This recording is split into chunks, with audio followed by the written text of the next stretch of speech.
Okay, so we are continuing our study of double integrals, and today we're looking at a different. I see, looking at my front slide, that this is a typo. This is a slide from last summer, but this is obviously not summer 2018. But the title is correct. This is the lecture on polar double integration. So let's take a look. So, what do I mean when I say polar double integration? Well, we've looked before at double integration over rectangles, and we've looked before at double integration over more general regions. And in particular, that should include regions that are, for example, either circular or annular. Annular meaning they are almost a circle, but it's more like a washer. You've punched out some circle in the middle of it. So what if you want to do a double integral over a region like this? Well, you can. I mean, you can use the same strategy that we did before, because let's look at this guy on the left over here. This region on the left, yeah, you can do that, but this top curve, this top circle over there, is going to be able to form y equals root 1 minus x squared. And that, whenever you deal with square roots, often things are going to get a little bit hairy. So you want to avoid square roots as much as you can in terms of calculations. Sines are better, cosines are better, but you can't really do that in a nice way using, you often can't do that in a nice way using the Cartesian integration they were working with before. On the region on the right, the problem is maybe a little more obvious. This is not a type 2 region, and the reason we know it's not type 2 is because if you look at this for a second, you notice that if you try drawing a straight line through, through this region, well, you're going to get a, it's going to intersect the region twice, right? You're going to intersect the region twice, so that's not going to work. So it's not type 2. But it is type 1. If you try doing this as a type 1 region, that you can do without any issues. So you can take any line segment that you draw, you'll only get one line segment. So this is a type 1. But even though it's type 1, you get these singularities. You get not singularities, but you get these sharp corners. You get these sharp corners on the edge of your region. So that's going to make integrating it a little bit difficult. You'd have to break it up into 2 different pieces and then end up doing basically 3 different integrals, one to take on each of the different pieces. And while possible, that's going to be annoying, especially because you're still going to have to deal with things like square roots and things like that when you actually do the calculations. So we'd like to find a better way of doing this. So one better strategy that doesn't involve all this nonsense is to use what's called polar coordinates. So polar coordinates. So that's a strategy that maybe some of you have seen before, maybe not, but polar coordinates is simply just another way of coordinatizing the plane. So ordinarily, we're used to coordinates being in terms of x and y, how far along the x-axis you are, how far up the y-axis you are, and that's your point. Your point is x, y. And while that's very convenient, it's in some cases actually somewhat inconvenient, and in some cases, you will often want a better way of doing this, and what we're going to use is called polar coordinates. It's just a different way of coordinatizing the plane. So, for example, well, not for example, but polar coordinates are written not in terms of x and y, your x-axis and your y-axis coordinate, but in terms of r and theta. Now, r is some positive number, and that's the distance from the origin. Now, theta, meanwhile, is typically between 0 and 2 pi, and that's an angle above the x-axis.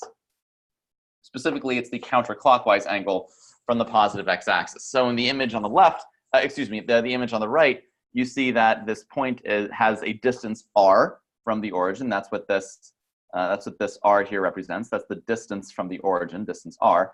And this line segment has an angle of theta. It's got this angle of theta above the x-axis going counterclockwise. So we say that its polar coordinates are r and theta.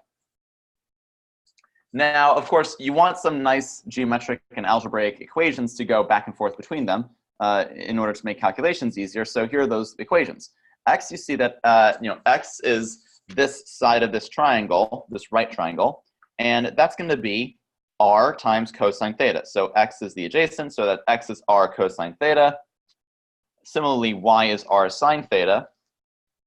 You can also see by Pythagorean theorem that x squared plus y squared is just going to be r squared. So you've got the third equation there. And the fourth one, you have tangent theta is y over x. It's the opposite over the adjacent. That's tangent of theta. So now we can have some equations that allow us to go back and forth between polar coordinates and Cartesian coordinates. So that's going to be very useful as we go forward.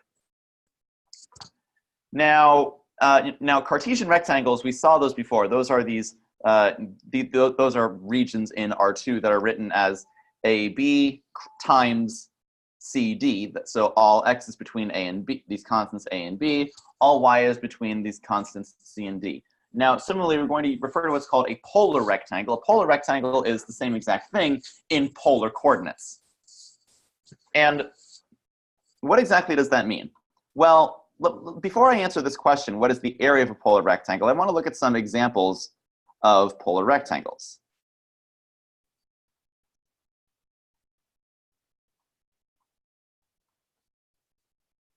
And one example is a circle of radius r. That can be written as all points r and theta, so that you have, I'm going to try to make that a little bit more of a vertical line. There we go. So that now r is going to be between 0 and, crap, I don't want to use r again. So changing that notation. Let's call it radius b instead. So r theta is between 0 and b, and meanwhile theta is between 0 and 2 pi. So that's a polar rectangle, right? Even though it's a circle, right? It's like, that's not a rectangle. What you talking about? But the fact that it's written with r and theta between these constants, that makes it a polar rectangle, make no mistake. Here's another one, an annulus.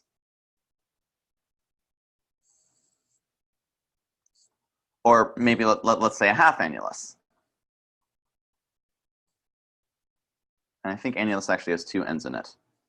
Let me actually change that.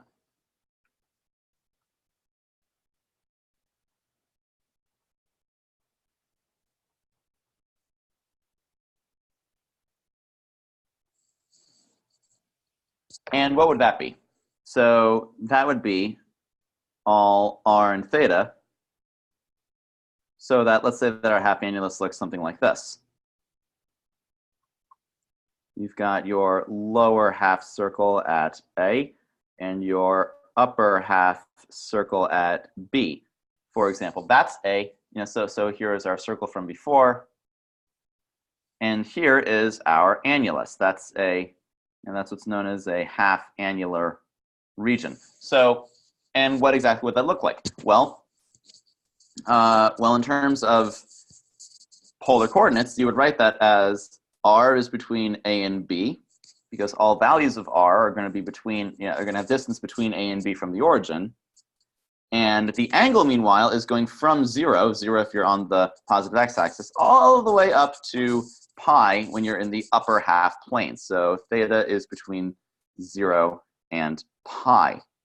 So that's also a polar rectangle for our purposes. Generally, a polar rectangle looks like a kind of a wedge. Some kind of a wedge with some piece near the tip missing from it, like a, I don't know, like a pizza that some giant has taken a bite out of, I suppose. I'm not sure, but that's basically what a polar rectangle is. And we've seen a few examples of this. So what's the area of one of these things?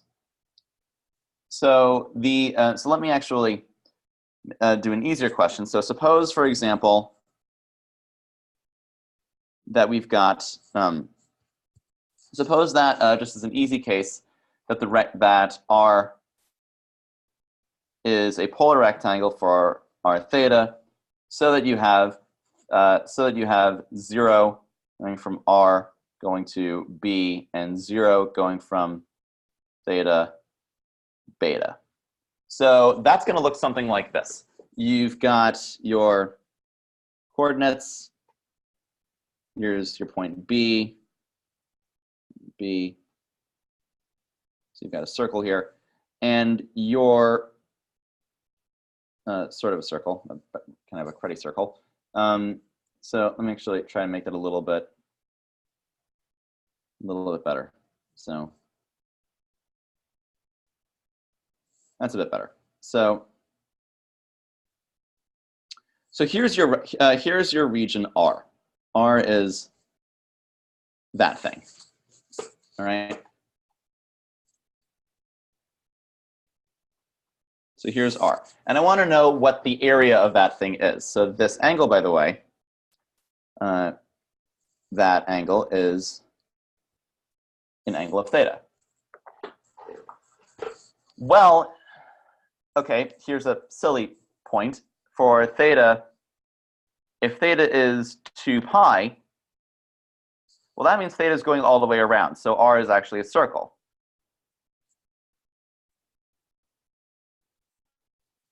So the area would just be simply pi times b squared, your typical area of a circle. What if theta were pi? Well, okay, if theta were pi, then that means that R is a half circle. So the area is going to be pi over 2 b squared. What if theta is, I don't know, theta could be, say, 2 pi over 3. And if you think about your trigonometry for a second, you'll realize that that means that R would be a third circle.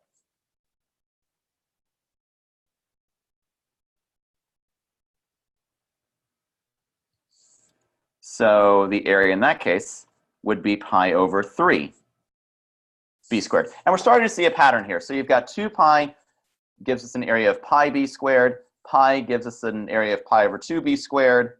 And pi is 2/3 gives us an area of pi over 3b squared. What are we doing in all of these cases? You're dividing by 2, right? In all of these cases, what you're doing is you're taking the, so for general, so generally speaking, for your angle being equal to beta, let me just make that clear, theta is beta in this case. So for angle just being equal to beta, we can see what's gonna happen here. We're gonna get that the area is equal to beta over 2 times b squared. Okay, so that's this kind of polar rectangle. Here's another instance. So if we have that's sort of step 1. Here's step 2, taking that a bit of a step further. What if we have that R is slightly different? Here we're going to have all R and theta, so that still have R going from the origin to some outer limit B, but theta now is going to be between 2 different angles, alpha and beta. And what have we done? Well, it's really quite simple. It's almost the exact same thing as before. So here you've got B and B again.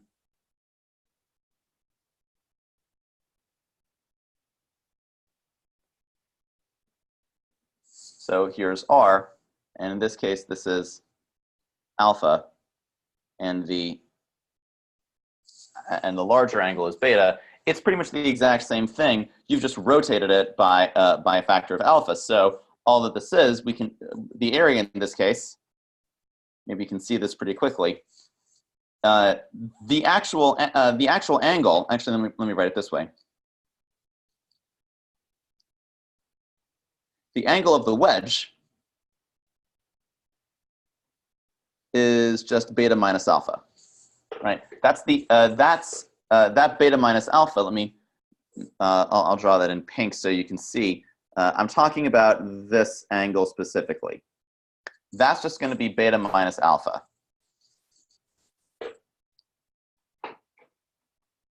So what that's going to give us is that the area is 1/2 beta minus alpha times b squared. And for our final step, for our final point here, what if we now have r is between, I'm sorry, let me try that again. What if we have that r is between a and, I can't write this at all, r and theta, so that r is now going to be between two different non-zero distances, a and b. And again, theta is going to be between alpha and beta. So we're looking at something that looks like this now. So let me make sure that I have room. I'll draw it over here. So now here's what we're working with. So here's A, here's B, A and B.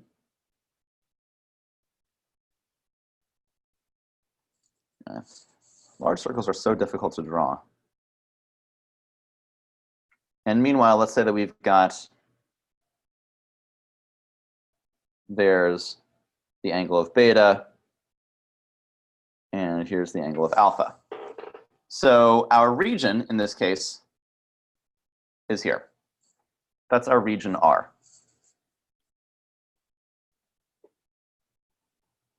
So here's what we want to find the area of this thing. So to do that, it's almost the same story that we had before. Only this time, what are we going to do? What we're going to do is, really what this comes down to is subtracting off this, is subtracting off this piece over here, the smaller wedge, from the larger one.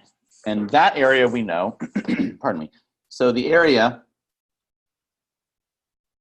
the larger wedge is, we saw before, 1/2 beta minus alpha times b squared, minus the area of the smaller wedge, 1/2 beta minus alpha a squared. Or in other words, and here's the final answer to the question, 1/2 beta minus alpha times b squared minus a squared. So there's the final answer. That's what the area of one of these polar rectangles is. It's 1/2 beta minus alpha times b squared minus a squared. And that's going to be very important as we continue our, as we keep looking at this stuff. So that's cool. No. And the reason it's important is because if we're going to talk about the area over one of these things, well, what's the strategy? Our strategy is the same strategy as before. We're going to divide R, we're going to divide our polar rectangle into a whole bunch of smaller polar subrectangles. So m divisions of R, instead m as in Mary, we're going to split up our radius into m different subdivisions. So on this image that we have over here, this, there are m of these cells, and meanwhile, you're going to split up your theta. Similarly, there are n of these cells. So let's say that each R has a distance of, let's say that each R has a distance of delta R. That's how much that difference is going to become. Delta theta, meanwhile, we're going to have a distance of delta theta there as well. So now we're going to take Ri star and Rj star and theta j star. These are our sample points, and we're going to assume for simplicity that they're midpoints. So because we're, and we can do that. We're allowed to make that assumption. So in particular, Ri star is going to be the midpoint. And what's the midpoint? The midpoint is 1/2 Ri plus Ri minus 1. In other words, the average. It's the average between those two things. So that's the midpoint. Ri star and theta j star, it's the same thing. 1/2 theta j plus theta j minus 1. So that's what we're going to take to be our Ri star and theta j star. Okay? Now, we're going to use our double integrals, our double integral Riemann sum formula as before. So that's approximately you sum up all the I terms, you sum up all the J terms, f of Ri star cosine theta J star, Ri star is sine theta J star, times the area of each of those rectangles. Now, this is why we had to point out what the area was. Remember, the area, just to recall,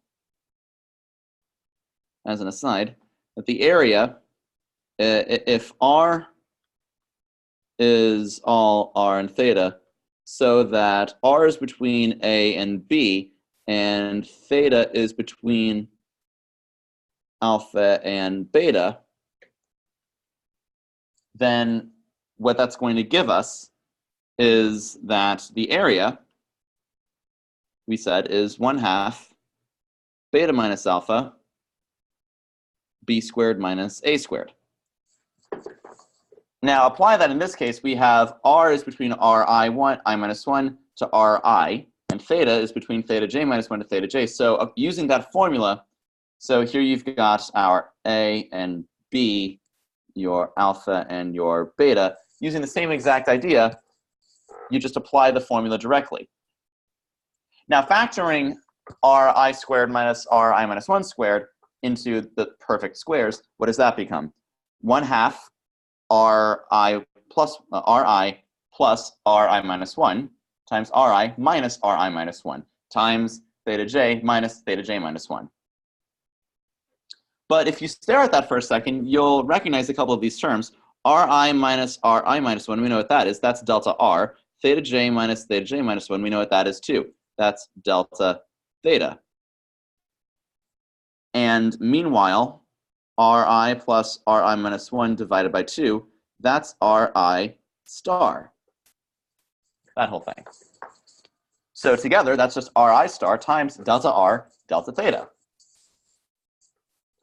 So the polar double integral formula, we can actually approximate this using this formula. It's approximately the sum for all the I terms of the sum for all the J terms of f of Ri star cosine theta J star, f of Ri star sine theta J star, that's your x.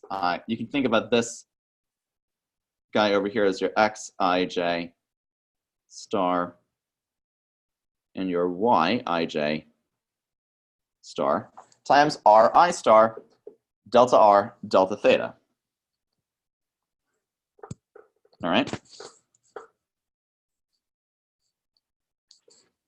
So now that's a double Riemann sum, and it's a double Riemann sum for this particular function, gr theta. It's a new function, and that function is defined to be f of r cosine theta, r sine theta times r. So you just apply the regular old formula for rectangular integrals and actually Fubini's theorem. So that's going to give you together the formula for the double integral over this polar rectangle is given by the integral from alpha to beta of the integral from a to b of f of r cosine theta, r sine theta, r dr d theta. The most common mistake that we see as we're doing this, that students use, is they forget this, they forget this r term.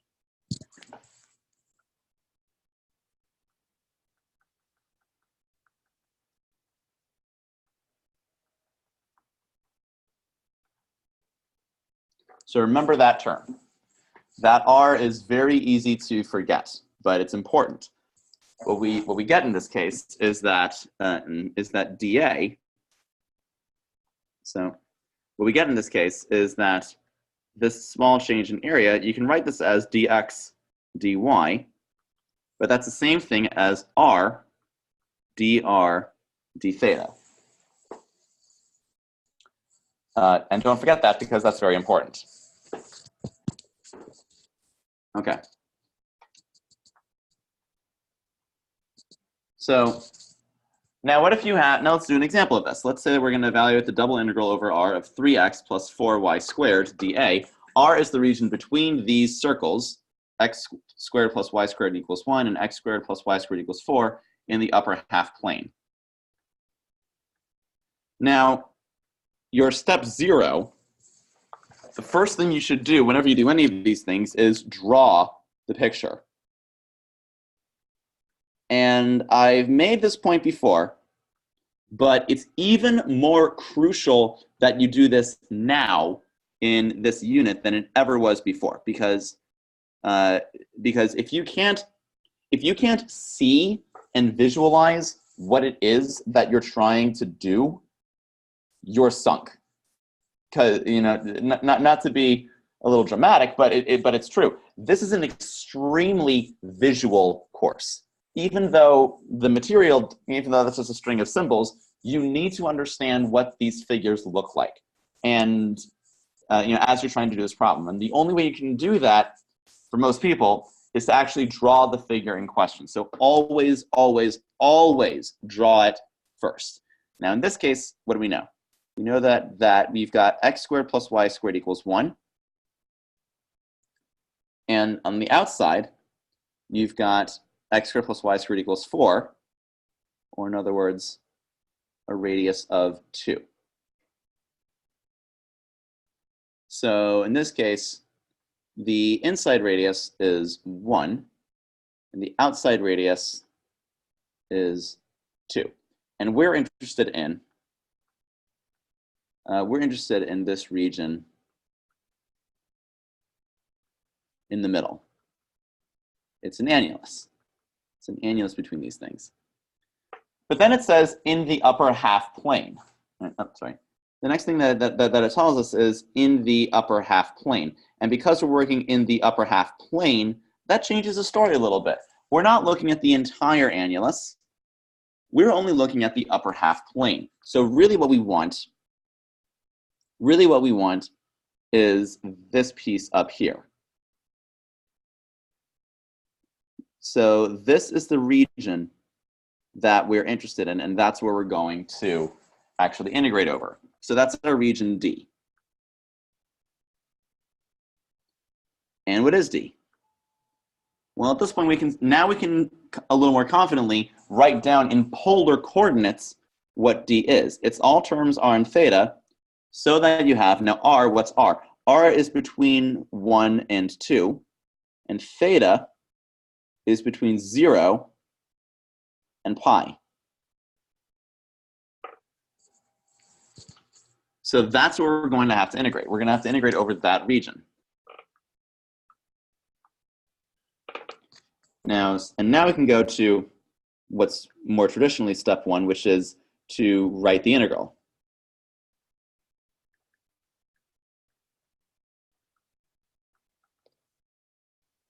Now, in this case, we're interested in the double integral over R of the function. Actually, no. I take back what I said. So you know the region. So draw the figure. So the second step, which we've just done, or the first step 1, I suppose, is identify the bounds.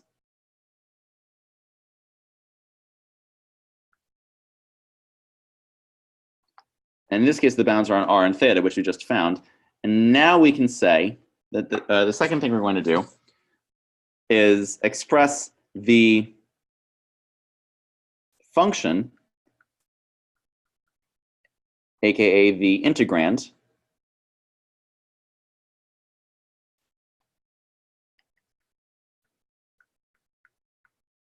in polar coordinates.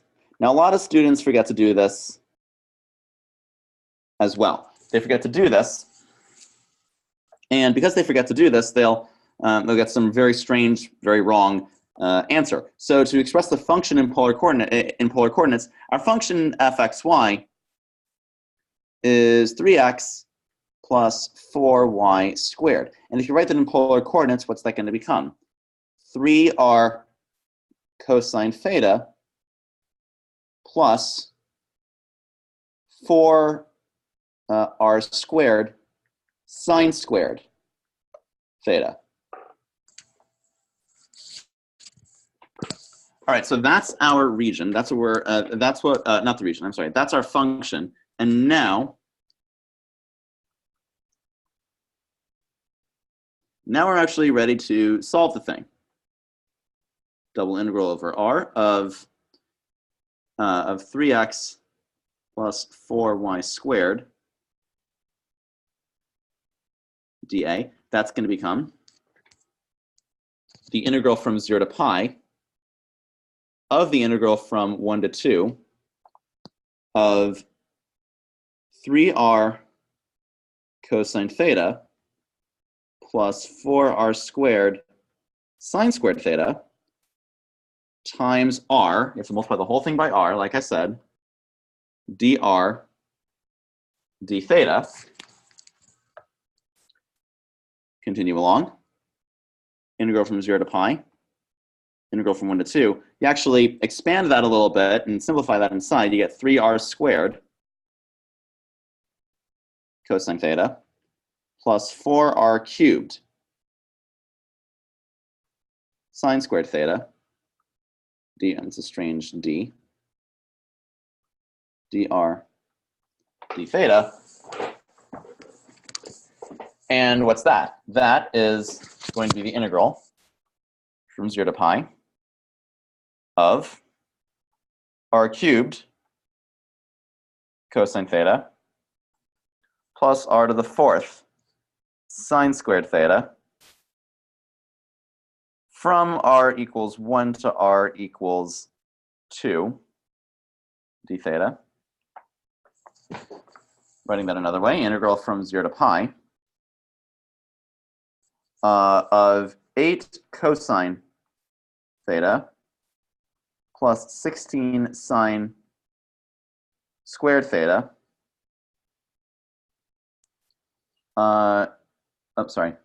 Minus cosine theta minus sine squared theta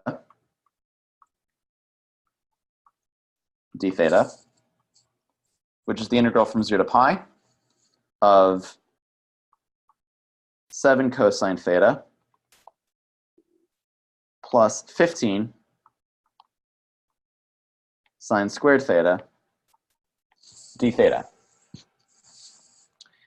Now the 7 cosine theta is going to be easy to integrate because that's just going to anti-differentiate to sine.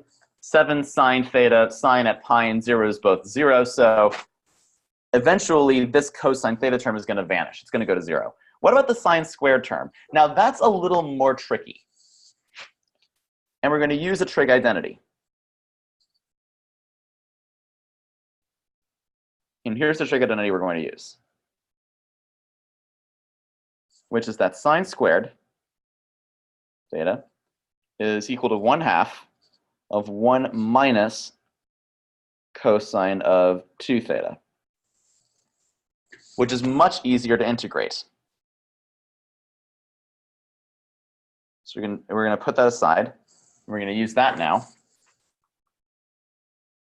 So this becomes the integral from 0 to pi of 7 cosine theta plus 15 halves of 1 minus of 1 minus cosine of 2 theta d theta. And I'll leave the integration steps to you as an exercise, but I'll tell you what this comes out to. 15 pi over 2. And that's your final answer. That's the value of that integral. And by the way, it turns out there are a couple tricks we can use using things like symmetry and geometry to make our lives a little bit easier, but we'll look at those in recitation later this week. All right.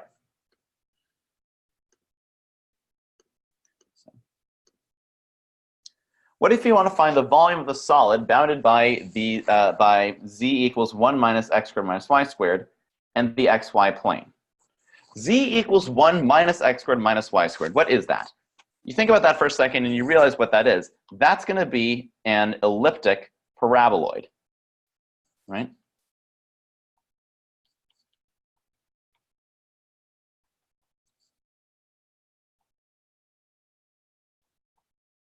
But it's an elliptic paraboloid that's opening up downwards.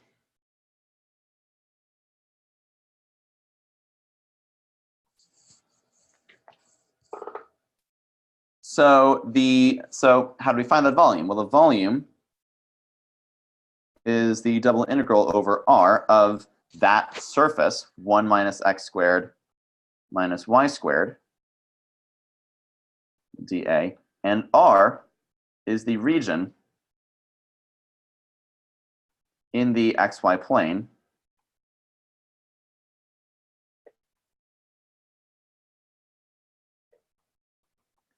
enclosed by whatever that curve of intersection is.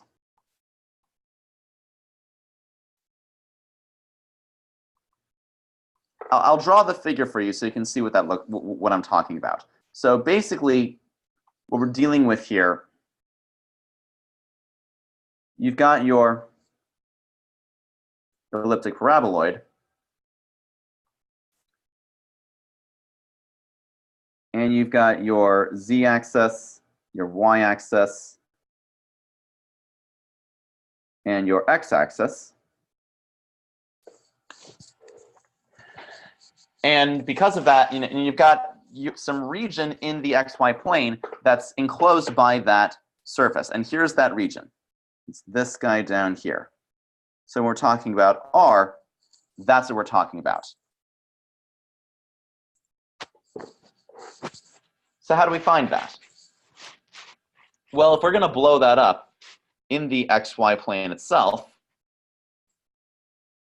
and so we're shifting our perspective. We're shifting our perspective a little bit and just looking at the xy plane. We're looking down. So this is us looking down at this thing. And let's think about that curve of intersection. When we have that z is equal to 0, because that's when that curve of intersection is going to happen, that gives us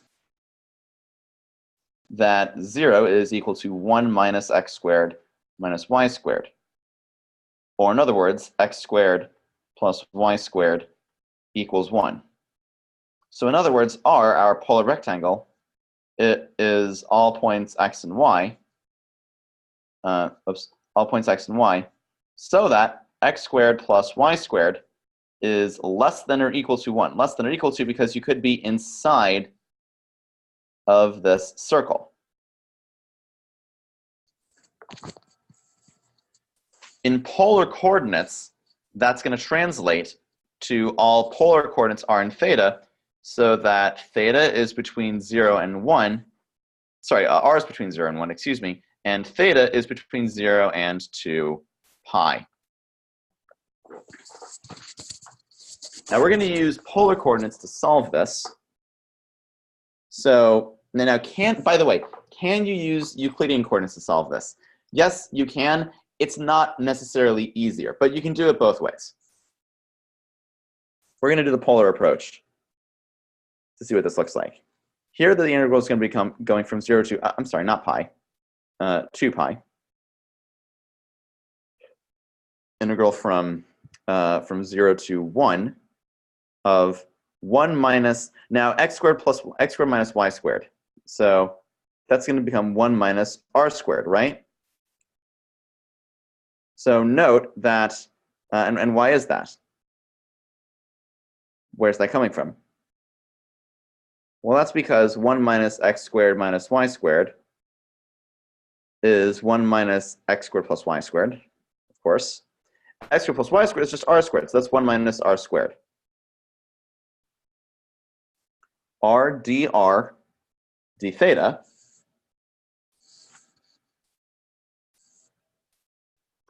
and to do that, well, again, distribute in, integral from 0 to 2 pi,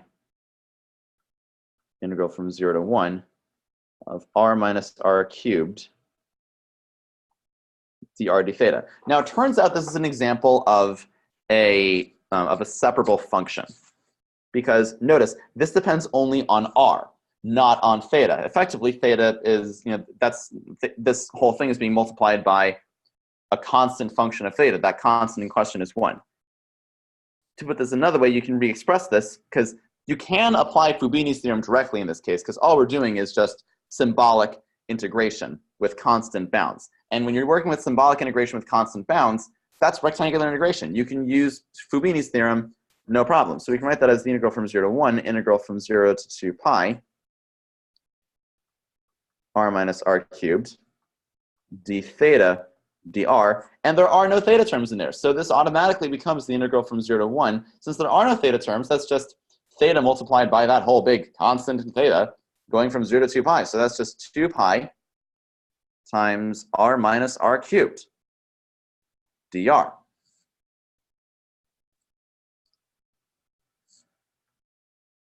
Actually, going about solving that thing and doing this level of integration is not terribly difficult either. Pi r squared minus 1/2 pi r to the 4th, evaluated starting from 0 to 1. And what's that going to be? That's going to be pi minus 1/2 pi, or in other words, pi over 2.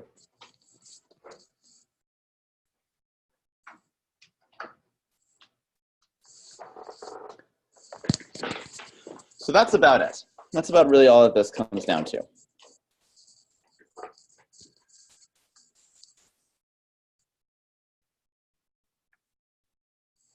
Now, you can extend this to more general regions. What if I want to talk about these expressions in these kinds of regions? Regions of where you've got theta going between two constants, but r is between two functions of theta. Well, then it's the exact same process that we did with general regions in rectangular coordinates. The only difference is you have to include this extra r term again. So you still have and you can prove it in basically the same way. I'm not going to do that, but it's basically the same exact idea. You get, in this case, you can talk about this going from, with r, going from h1 theta to h2 theta. So you get so this integral, it's the integral from alpha to beta of the integral from h1 to h2 of theta, f r cos theta, r sine theta, r dr d theta. It's the same process that we saw before. There's not really any significant difference here. So let's do an example of this.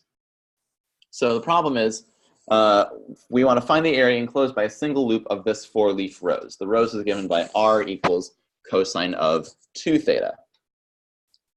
Now, and for those of you who are having trouble seeing that, by the way, I apologize. The picture's kind of faint, but that's the rose that we're interested in. We're looking at this 4-leaf clover kind of thing over here. That's what we're really looking at in this case.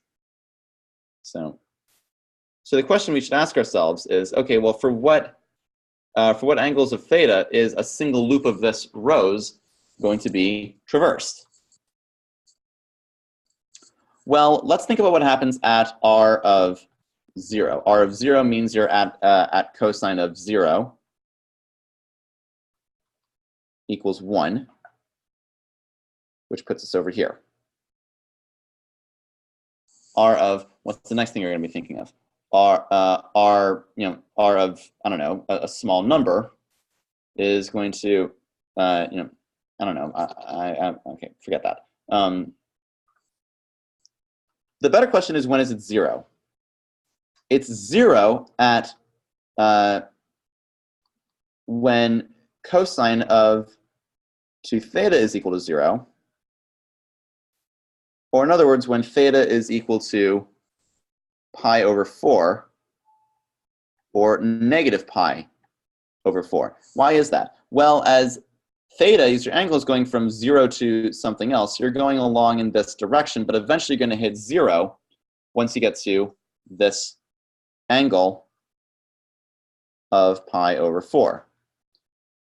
Similarly, going in the opposite direction, you're going to hit this angle of negative pi over 4.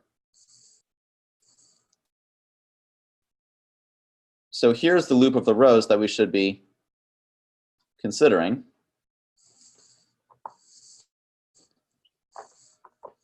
So that region, we can call that D. D is going to be all points r and theta. Now theta, as I just said, is going from negative pi over 4 to pi over 4. It's not a problem. And by the way, it might be a little bit discomforting if theta is starting at a negative number, but there's nothing wrong with that. That's okay. Theta is allowed to start at a negative number. The only thing you have to be careful of is overcounting theta. But in this case, if theta is just going from negative pi over 4 to pi over 4, that's only going to give us this single leaf of this rose. So that's not going to be a problem. So negative pi over 4 to pi over 4 for theta. And what about r? R is starting at 0. Let me try doing it this way. So if you're R, you're starting from the origin and you're going outward. Maybe that's too bright. Try doing this purple one. There we go. You're there and you're going outward. You're starting at the origin. You're starting at the origin and you're moving outward. And because you're starting at the origin,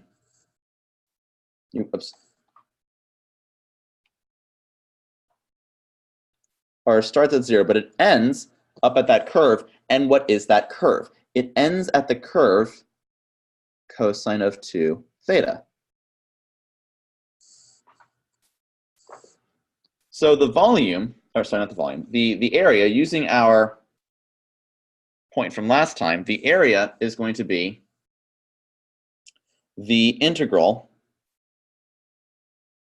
or the double integral, over d of the constant function 1, dA.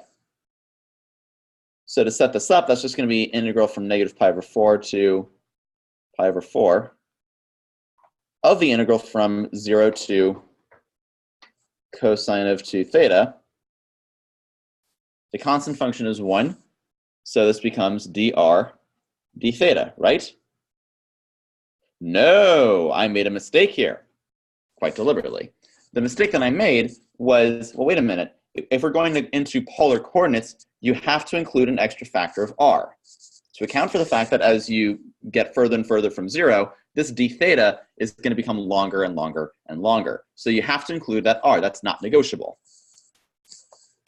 So technically, this isn't an immediately easy integration because it's not quite constant, but it's still not very difficult. This is the integral now from negative pi over 4 to pi over 4 of 1/2 r squared, evaluated from r equals 0 to r equals cosine of 2 theta d theta, or in other words, the integral from negative pi over 4 to pi over 4, 1/2 of cosine squared 2 theta d theta. Now cosine squared, that's a little annoying, but we're going to use the same, a similar identity. And the identity that we're going to use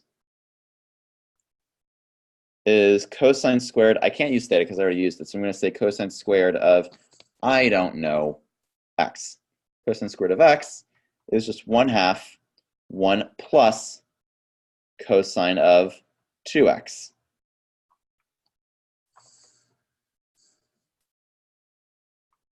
We're going to use that identity here if x were just 2 theta.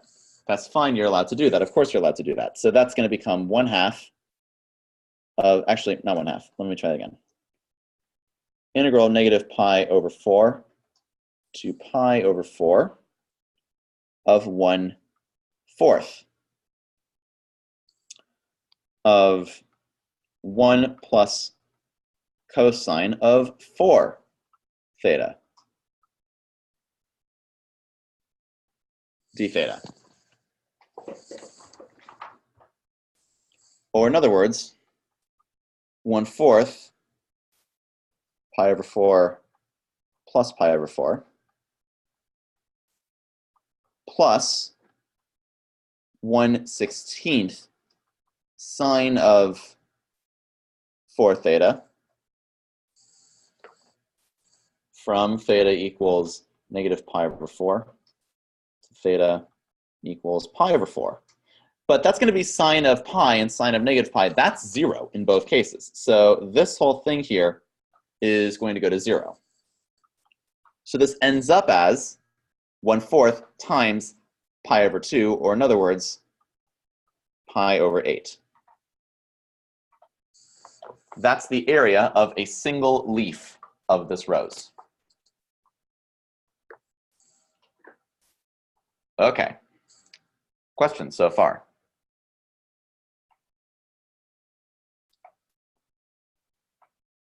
By the way, a little interesting tidbit. one thing that that implies, this is a circle. This is all inside of a circle of radius 1.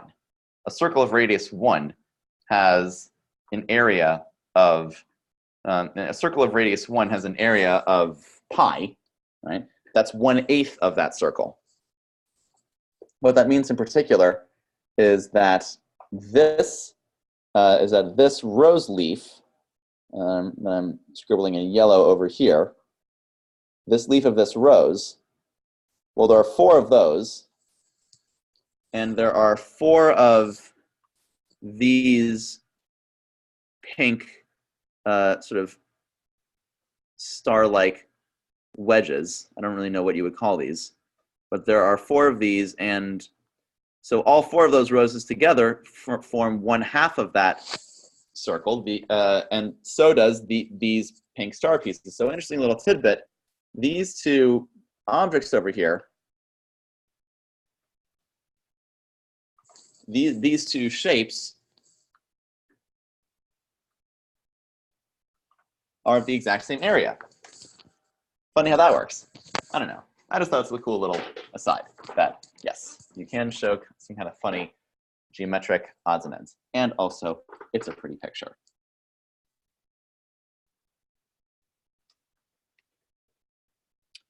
So there's one more example that I want to do. What if we want to find the volume of the solid that's under this paraboloid, z equals x squared plus y squared, above the xy plane, and inside the cylinder, x squared plus y squared equals 2x. So inside that cylinder. Now the good news is that solid's top is easy to think about. That's just z equals x squared plus y squared. And we, that's not what I wanted to do.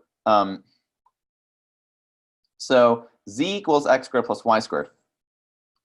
And because we want to go above that, oh, come on. Trying to unhighlight. There we go. We want to go above that. So if we're above z equals, sorry, not above, under.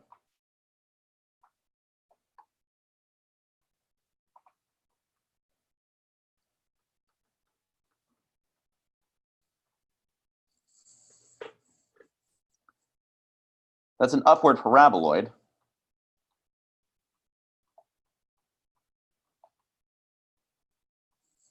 So in particular, that does not enclose, that's not enclosing any region in the xy plane.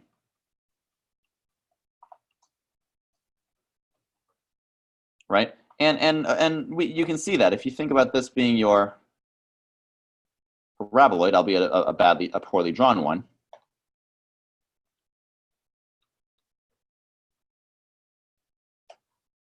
That's what that looks like. Here's your x, your y, your z, and it's not going to enclose anything inside of the xy plane. We want to be underneath that, though, and that's not a problem. Of course, we'll be underneath it. So, but it's inside the cylinder, x squared plus y squared equals 2x. So what about that? What about inside the cylinder, x squared plus y squared equals 2x? Well, that's the same thing as saying x squared minus 2x plus y squared equals 0. Aha! We're going to complete the square again. That's to say x squared minus 2x plus 1 plus y squared equals 0. X squared minus 2x plus 1. That right there can be factored into x minus 1 squared plus y squared equals 0.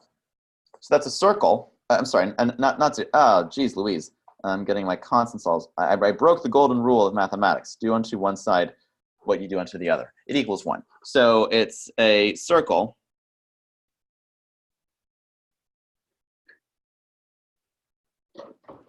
of radius 1 centered at the point 1, 0. So again, we draw the picture.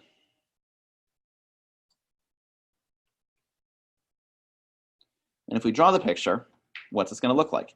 Well, here's the point 1.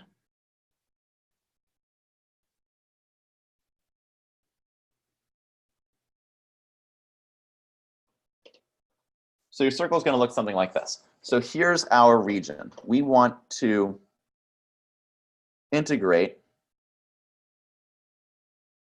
over that circle.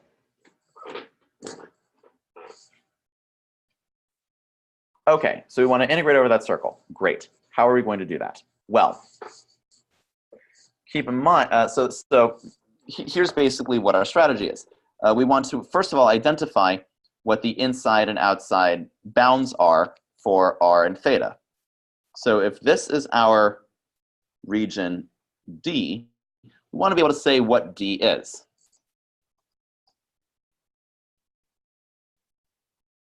What's theta? Well, theta is not that hard to figure out, fortunately. So theta, let's say that theta is going to go from, actually I'm gonna erase this drawing here just so I can make it a little bit larger.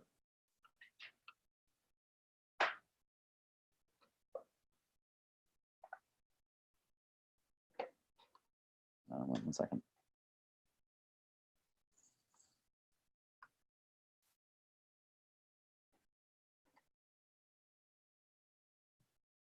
Yeah, I want to make this a little bit larger so I can make it clear what exactly is going on here and what our ultimate strategy is going to be. So again, here's one. Now, if we take line segments going from the origin outward, because this is the direction that we're going to be integrating, right? We're going to be integrating from the origin to the outer edge. Now, as you do this, you imagine zooming in, your line segments can get more and more and more vertical because the tangent line at of this curve at that point is just a totally vertical line. So theta, all of which is to say that theta is going to end at pi over 2 and begin at negative pi over 2. So we can say that theta, you can trace out this entire thing just by taking theta to be, let's see if I can do this.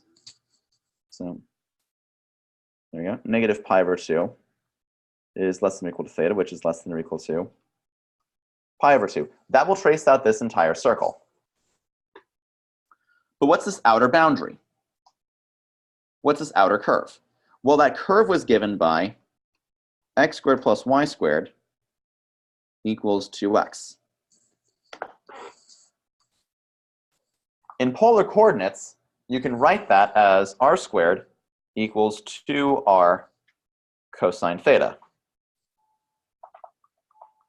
And since that's true for all r, it must in particular be true for non-zero r, so you can write that as r equals 2 times cosine of theta. So all of these line segments are starting at 0, but are ending on this curve. And because they're ending on this curve are all of these points where you have r is equal to 2 cosine theta. So we'll say that r is going from 0 to 2 cosine theta.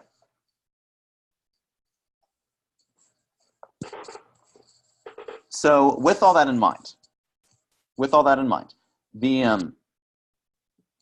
can now actually figure out what this integral is going to be. So the double integral, actually let me be even more general. The volume is the double integral over this whole region of, now the upper surface that we're working with is this paraboloid, x squared plus y squared dA. But in polar coordinates, that's r squared. So now we can write this as the integral from negative pi over 2 to pi over 2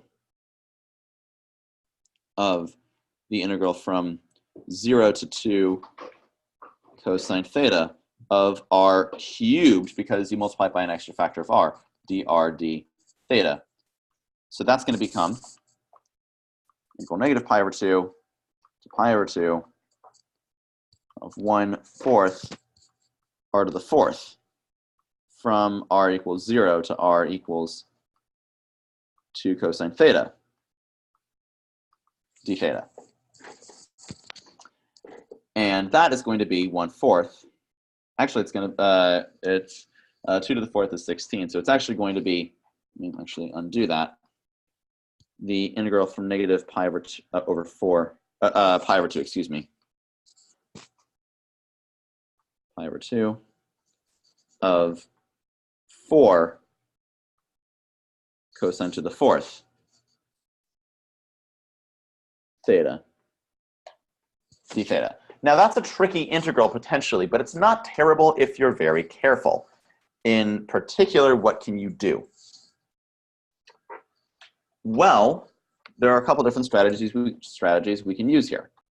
One thing, for example, is you can take advantage of that trig identity from before. Remember that that cosine squared of theta is 1/2 1 plus cosine 2 theta.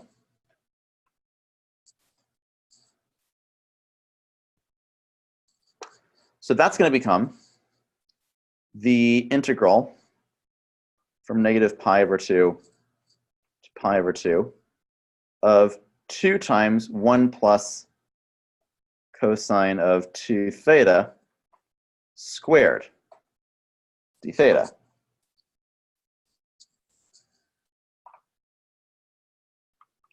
Ultimately, what that's going to become is 2 times, actually, no, that's not quite right, is it? Because it would be, it would just be 1 times that, I think, because the 1/2 would be squared as well. So actually, let me try that again.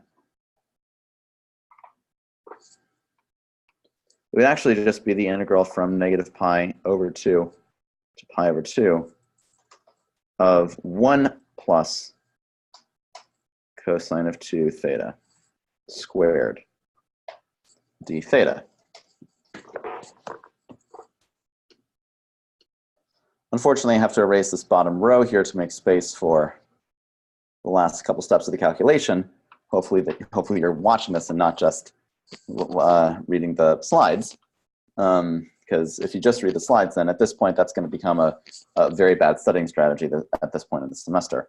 So you can re-express this as the integral from negative pi over 2 to pi over 2 of 1 plus 2 cosine 2 theta plus cosine squared of 2 theta d theta, which again, you can apply that identity a second time to get integral from negative pi over 2 to pi over 2, 1 plus 2 cosine 2 theta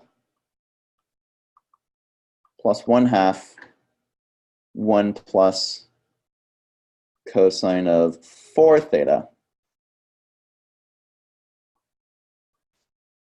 d theta. Now that's not as hard to anti-differentiate, and I'll leave the details to you guys to work out. But it basically is going to come out to 3 pi over 2 as a final answer.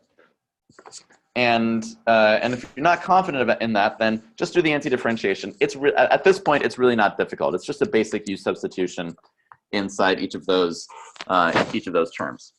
So thank you, everyone, and I will pick this up. Probably, I'll be doing one of the recitations this week. Joe will be doing the other, and I will talk to you guys later on. Thanks, everyone.